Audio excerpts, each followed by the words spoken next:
So BSF radio operator exam and Indian coast guard exam के लिए, BSF radio operator Indian coast guard exam के लिए अभी क्या है, साइंस के इंपॉर्टेंट क्वेश्चन कराया जा रहा है। बेसिकली है क्या, जो भी कैंडिडेट इंडियन कोस्ट गार्ड की प्रिपरेशन कर रहे हैं वो भी ये चीज देख सकते हैं, क्योंकि उनके भी पेपर में साइंस आना है।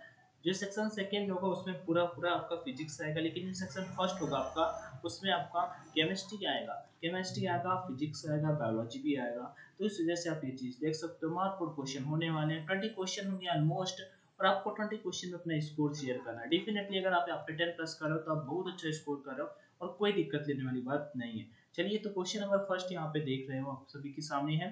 जो कैंडिडेट इंग्लिश की मांग करते हैं उनसे मैं सॉरी बोलना चाहूंगा भाई, टाइपिंग के लिए इतना ज्यादा टाइम नहीं है, ठीक है। तो आप अगर मैनेज कर सकते हो कर लीजिए, अदरवाइज मैं आप सभी के लिए एक चीज और कर सकता हूँ, जो नोट्स है उन्हें आपको इंग्लिश में प्रोवाइड करा सकता हूँ। उसके लिए टेलीग्राम पे जुड़ जाइएगा, ऑनलाइन एजुकेशन के नाम से टेलीग्राम चैनल है, जल्दी मैं वो चीजें आप सभी को अपडेट कर दूंगा या बता दूंगा।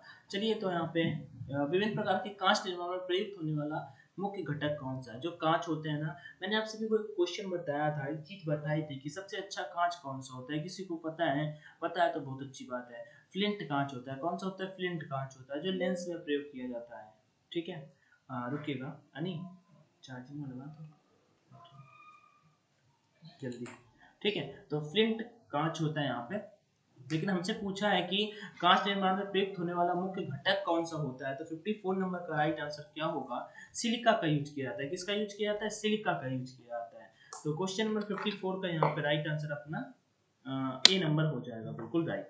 नेक्स्ट की ओर यहाँ पे बढ़ता है 55 नंबर। प्रकाश रासायनिक धूप कोहरे बनने के समय निम्न में से कौन सा एक गैस उत्पन्न होती है, ठीक है। जो प्रकाश रासायनिक धूम होता है, कोहरा जब बनता है, तो इनमें से कौन सी गैस उत्पन्न होती है? नाइट्रोजन ऑक्साइड, मीथेन, हाइड्रोजन या फिर ओजोन ओजोन ठीक है, ओजोन। तो बताओ भाई, तो कौन सा राइट होगा 55 का? इसका right answer option number B हो जाएगा, nitrogen oxide, nitrogen oxide. Next question देखो, अभी नहीं भी आ रहा कोई दिक्कत नहीं, आप क्वेश्चन प्रैक्टिस करते रहो, बार बार घूम घाम के क्वेश्चन वही आएंगे, क्योंकि एक लिमिट में केमिस्ट्री के टॉपिक ही 10 7-8 टॉपिक है, मुझे लगता है 7-8 टॉपिक है। मैंने ऑफिशियल सिलेबस शेयर कर रखा है, इसे भी नया तो देख लीजिएगा, यहाँ पे आपको देखने को आई बटन पे मिल जाएगा।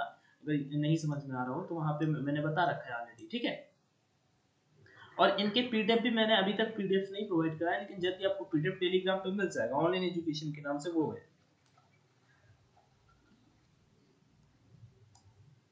तो घरेलू प्रतिष्ठित में समानता कौन सा प्रशीतक प्रयोग में लाया जाता है? नियॉन, नाइट्रोजन, फ्रियॉन या फिर अमोनिया?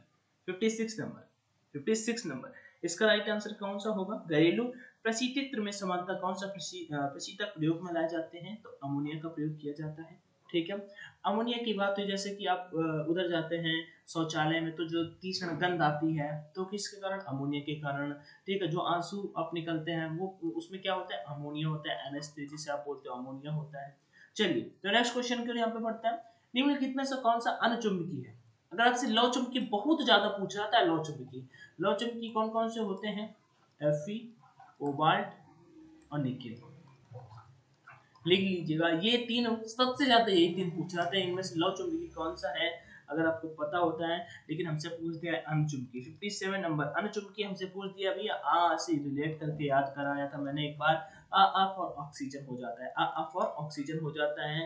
तो इसका राइट आंसर 57 का ऑप्शन नंबर सी बिल्कुल राइट होगा, 57 का ऑप्शन नंबर सी बिल्कुल राइट होगा। नेक्स्ट क्वेश्चन है यहाँ पे, निम्नलिखित में से कौन सी गैस पायरोगैलोल के क्षारीय विलयन में से गुजरने पर बादामी घोल बनाती है? समझ रहे हो? इनमें से कौन सी गैस है पायरोगैलोल के क्षारीय विलयन में से गुजरने पर बादामी घोल बनाती है? नाइट्रोजन, कार्बन डाइऑक्साइड, ऑक्सीजन या फिर हाइड्रोजन? 58 का राइट आंसर क्या होगा? 58 का राइट आंसर क्या होगा? आप सभी के सामने ऑप्शन है यहाँ पे, इसका right answer option number A हो जाएगा, ऑक्सीजन। क्या हो जाएगा इसका right answer? Option number A हो जाएगा, ऑक्सीजन इसका राइट आंसर। वायुमंडल में कौन सी गैस परावर्तनीय किरणों का अवशोषण कर लेती है? कौन कर लेते हैं? यूवी, मतलब यूवी रेस का एब्जॉर्ब कौन सी यहाँ पे कौन सी परत होती है, ये हमसे पूछा है। हीलियम, मीथेन, नाइट्रोजन या फिर ओजोन?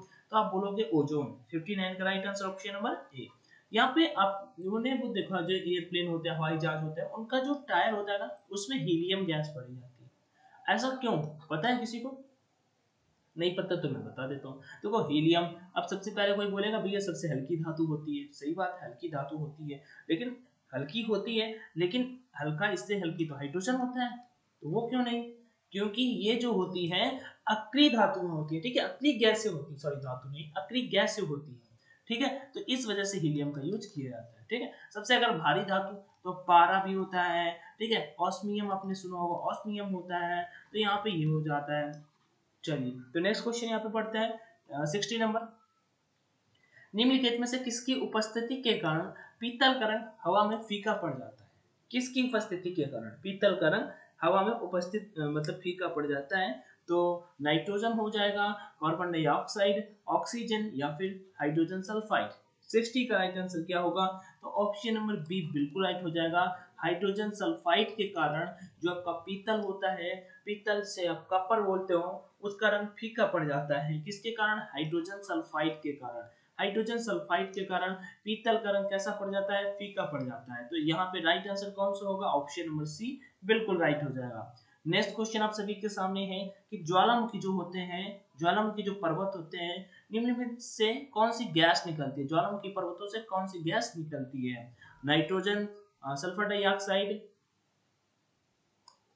या फिर आप सभी के सामने और भी ऑप्शन है, क्लोरीन या रसायन, तो क्लोरीन या फिर हाइड्रोजन। ज्वालामुखी पर्वतों में निम्नलिखित में से कौन सी गैस निकलती है, एबीसीडी आपके सामने ऑप्शन है 61 नंबर, तो सल्फर डाइऑक्साइड होता है S4, सल्फर डाइऑक्साइड, ठीक है।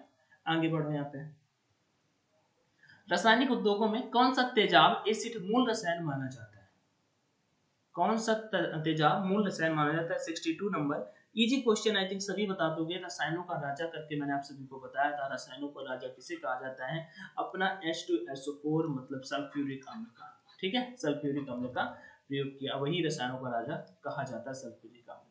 नेक्स्ट क्वेश्चन को यहाँ पे पढ़ते हैं, समुद्री शैवाल में निम्नलिखित में से कौन सा तत्व मिलता है, समुद्री शैवाल में इनमें से कौन सा तत्व मिलता है, आयोडीन, सल्फर, आर्गन या वेनेडियम, ठीक है। 63 नंबर, तो समुद्री शैवाल में इनमें से क्या मिलता है, तो सिंपल सी बात पता होगी आपको, आयोडीन मिलता है, क्या मिलता है समुद्री शैवाल में सबसे ज्यादा मात्रा में, क्या मिलता है, आयोडीन मिलता है। 64 नंबर क्वेश्चन आप सभी के सामने है, पढ़िएगा कि गोताखोर के प्रयोग में आने वाले गैस सिलेंडरों में, ठीक है, गैस सिलेंडरों में ऑक्सीजन को लघुकृत करने के लिए निम्नलिखित में से किसका प्रयोग किया जाता है, निम्नलिखित में से किसका प्रयोग किया जाता है। 64 नंबर, गोताखोर के प्रयोग में आने वाले गैस सिलेंडरों में ऑक्सीजन को लघुकृत करने के लिए, ले जाने के लिए निम्नलिखित में से किसका प्रयोग किया जाता है। फिर से वही बात, अभी से कुछ देर पहले मैंने बताया था, क्रिप्टॉन, नियॉन, आर्गन या हीलियम, तो भैया यहाँ तो सब अक्रिय गैसें दे रखी हैं, तो हीलियम का प्रयोग किया जाएगा, क्यों किया जाएगा, क्योंकि वो हल्की होती है। आगे निम्नलिखित में से किस एक स्ट्रेंजर गैस भी कहते हैं, जो ऑप्शंस दे रखे हैं इनमें से किसे एक स्ट्रेंजर गैस के नाम से जाना जाता है, तो ऑप्शन क्या है यहाँ पे एक बार आप बोलोगे भैया, तो नियॉन, नाइट्रस ऑक्साइड, ऑर्गन या फिर जेनॉन। तो स्ट्रेंजर गैस हमसे पूछा है, क्या पूछा है हमसे, स्ट्रेंजर गैस पूछा है, तो स्ट्रेंजर गैस कौन सी होती है, ऑप्शन के अकॉर्डिंग पता है किसी को, नहीं पता तो मैं बता देता हूँ। 65 नंबर क्वेश्चन का जो आंसर होगा वो आपको ऑप्शन नंबर सी होगा, जेनॉन को कहा जाता है स्ट्रेंजर गैस, किसे कहा जाता है, जेनॉन को स्ट्रेंजर गैस कहा जाता है, तो 65 नंबर क्वेश्चन का आंसर ऑप्शन नंबर सी हो जाएगा, कौन सा होगा, सी होगा। नेक्स्ट क्वेश्चन 66, वनस्पति तेल से डालडा या वनस्पति घी बनाने में निम्नलिखित में से कौन सी प्रक्रिया इस्तेमाल की जाती है, वनस्पति तेल से डालडा या वनस्पति घी बनाने में से कौन सी प्रक्रिया इस्तेमाल की जाती है, ऑक्सीकरण, ओजोन अपघटन, जल अपघटन या हाइड्रोजनीकरण। 66 का राइट आंसर क्या होगा, ऑप्शन नंबर सी बिल्कुल राइट हो जाएगा, हाइड्रोजनीकरण से बोला जाता है, क्या बोला जाता है, हाइड्रोजनीकरण से बोला जाता है। 67 नंबर, निम्न में से कौन सी गैस न्यूनतम तापमान पर द्रव में बदल जाती है, जब टेम्परेचर आपका कम होता है, ठीक है, तो वो गैस जो होती है वो लिक्विड में कन्वर्ट हो जाती है। 67 नंबर पे, तो कौन सी गैस होती है, इतना कम गैस मतलब न्यूनतम मतलब इतनी जो गैस होती है न्यूनतम टेम्परेचर पे, कम टेम्परेचर पे लिक्विड में कन्वर्ट हो जाती है, कौन सी गैस होती है, हाइड्रोजन होती है, तो कौन सा ऑप्शन हो जाएगा, ऑप्शन नंबर ए हो जाएगा।